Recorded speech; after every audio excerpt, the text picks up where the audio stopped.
Hello, friends, and welcome back to Stories About Entitled People. Karen hasn't opened our list of stories in a while, so let's give her a chance.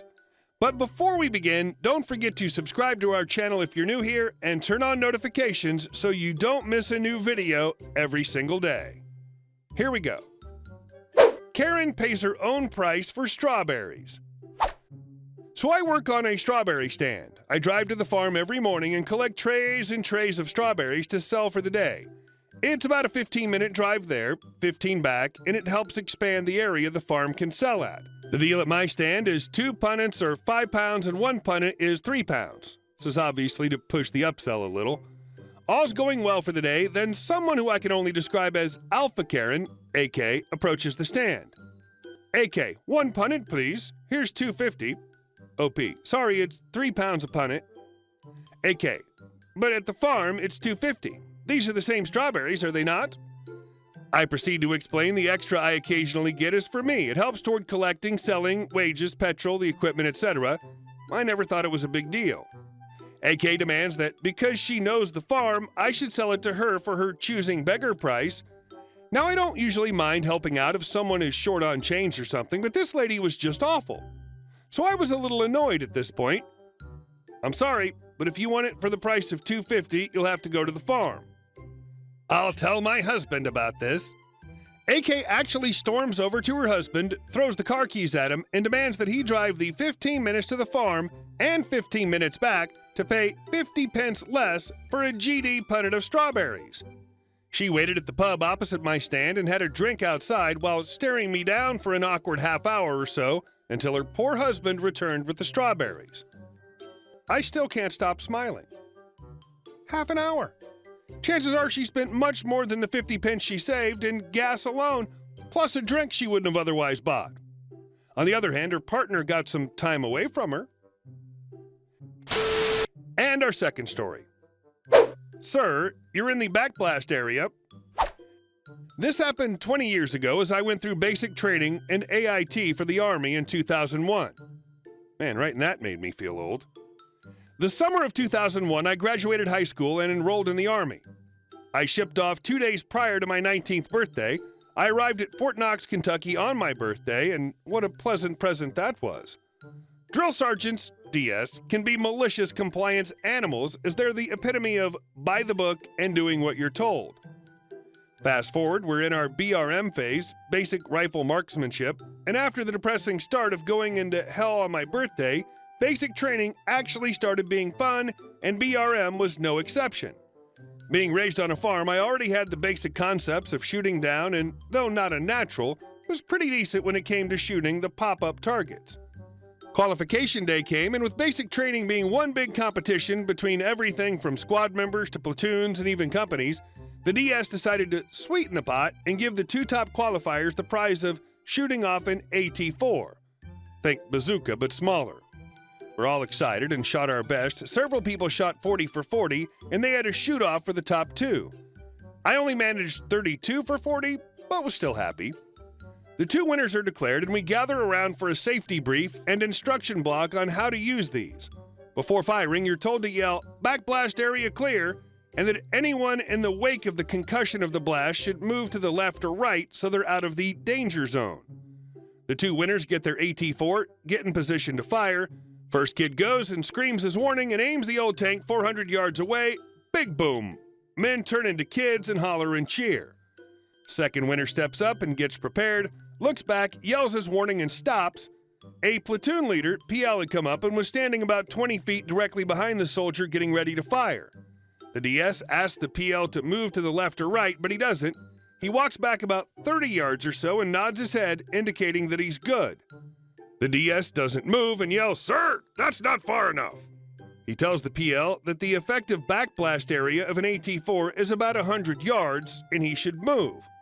The PL didn't like being given instructions by an enlisted soldier, and since the PL was fresh out of officer training, thought he knew everything. He replies back that he didn't need to be retaught what he'd already learned and to continue on with the exercise. To which the DS nodded and looked at the soldier and said, "Carry on."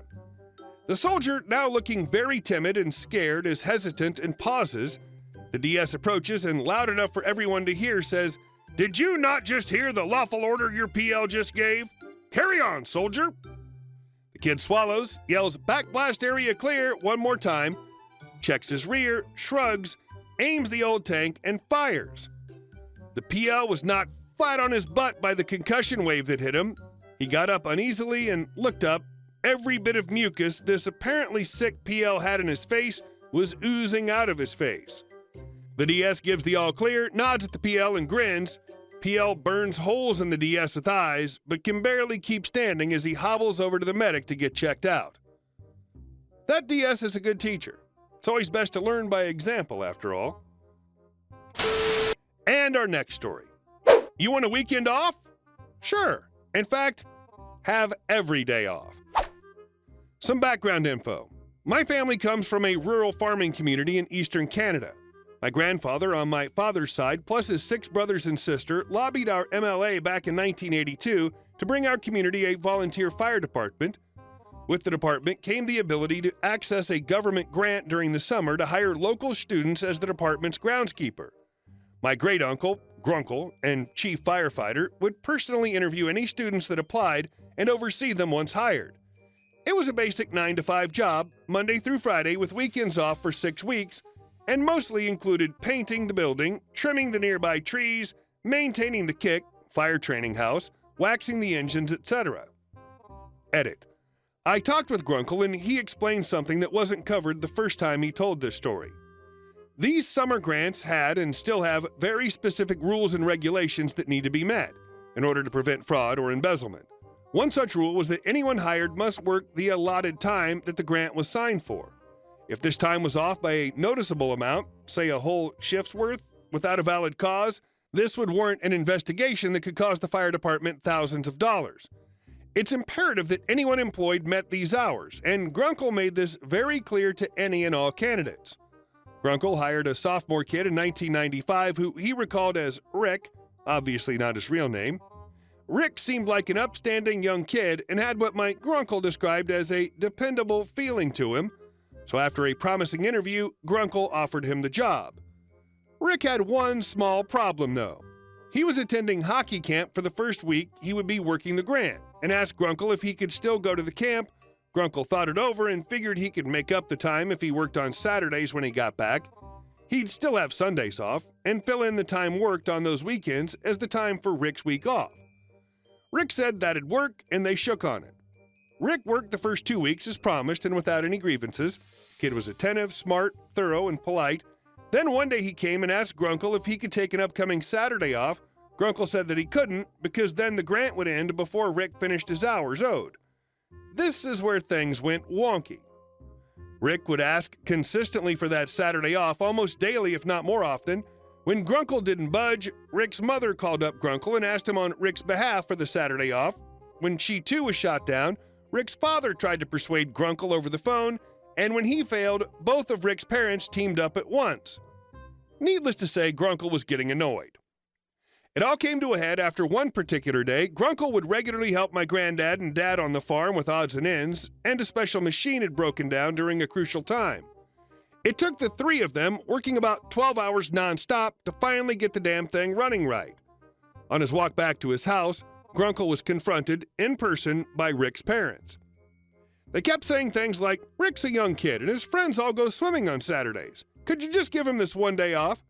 Grunkle sternly but politely reminded him that Rick had gotten an entire week off for hockey camp and that he was making back that borrowed time by working Saturdays. But apparently that was different from an actual day off. They kept pleading, borderline demanding Grunkle to give Rick a Saturday off. "Fine," Grunkle relented. "If he wants the day off, he can have the day off." The two were very happy and promised Rick he'd be extra grateful when he came in on Monday the following week. "No, that won't be necessary. Tell him he has Monday off too, and Tuesday and Wednesday. Better yet, just tell him that he's fired." Their faces dropped like a bag of rocks. Pleads of, "Oh no, you can't do that," and "He doesn't need Saturday, he does need this job," followed suit, but Grunkle had made up his mind. They wanted to pester him for even more time off than he already got. He could have the rest of the summer for all he cared. As fire chief, his decision was absolute. so there wasn't anything that Rick or his family could do. Doesn't mean they didn't try, though. This story gives me nice tinglies all over. Nothing like an entitled child and helicopter parents learning about life. And our last story. I now have a younger supervisor with less experience you want me to keep informed? You got it. So another one from the cheese-making job I had. Being that it was a family business for them, the whole family worked in various jobs around the farm. While I was the head cheesemaker, the youngest son was the one in the family who wanted to take over my job at some point. So as he was school age, I trained him sometimes for his work experience so he could eventually fill in when I was sick of management and left. Now, I'd been daily reporting back to my manager, the mother, and they wanted a bit of change.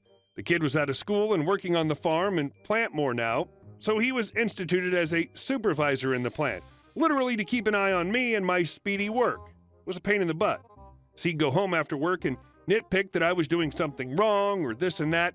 Let me reiterate that I trained him and had a few years' experience, and this guy was 17, so I was reporting to my manager, and she finally said, "You can just tell my son the problems instead of me." I mentioned that he's a kid, she's the owner, and we're dealing with a pricey food product. She insisted, so cue compliance. We started to find some black specks, nothing major, but a little bit our impellers for mixing or something was breaking down. I told the supervisor about it, and we started to look for the cause. For about 2 weeks, we had this issue on and off, and me nor him could find anything. I was under the full impression that he was telling his mom about this, as I was supposed to report to him now, and they live together. Well, after about 3 weeks of the occasional issue, I just happened to casually mention to my manager that we haven't found the cause of the specks yet. She freaked out at me. She'd not heard a peep about a quality issue with the cheese. No one had told her. How dare I not mention it to her? I referred back to her kid being my supervisor and that I was supposed to tell him. She was pretty peeved, and I got reamed out for following her instructions. That was more or less the straw that broke the camel's back, and I left to do my own thing. Now their cheese is not as good as mine, and all their clients cooperate with me because I know my business. Even a family business deserves to fail when it puts blood before experience. Hey guys, thank you all for watching the video. I'll see you in the next one.